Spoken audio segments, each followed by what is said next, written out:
Hey there, amazing people, welcome back to the channel. Today, we're diving into a question that sparks friendly debates across the globe. Why do Americans call the beautiful game soccer when most of the world calls it football?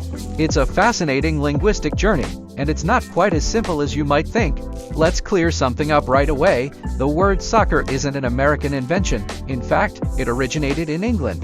Back in the 19th century, there were several different codes of football being played. You had rugby football, which eventually evolved into what we know as rugby, and association football, which is the game we're talking about today. To differentiate between them, people started using informal abbreviations.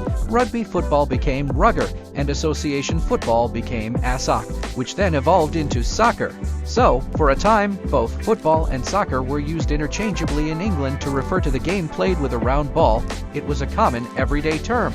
But here's where the paths diverged, especially in the United States. As these sports traveled across the Atlantic, America was developing its own unique version of football, one that drew heavily from rugby. This new American game, with its distinct rules, equipment, and culture, quickly became incredibly popular and simply took on the name football.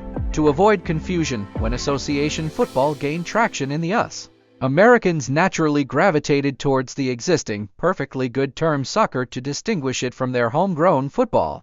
It's a story of language evolving to meet cultural needs. In countries where association football was the dominant or only football game, the original term stuck. But in places like the US, Canada, Australia, and even Ireland, where other football codes like American football, Canadian football, Australian rules football, or Gaelic football were also prominent, soccer became the practical and widely accepted term for the game played with your feet and a round ball. It's not about one way being more correct than the other, it's about historical context and how language adapts to serve the communities that use it. Both football and soccer refer to the same incredible sport that unites billions worldwide. It's a wonderful example of how diverse our world is. Not just in culture and traditions, but even in the words we choose to describe the things we love. Thank you so much for joining me on this linguistic adventure today. I hope this sheds some light on why we have these different names for the same beautiful game. If you enjoyed this video, please consider giving it a thumbs up and maybe even hitting that subscribe button so you don't miss out on our next exploration. Until next time, keep exploring, keep learning, and keep celebrating our diverse world.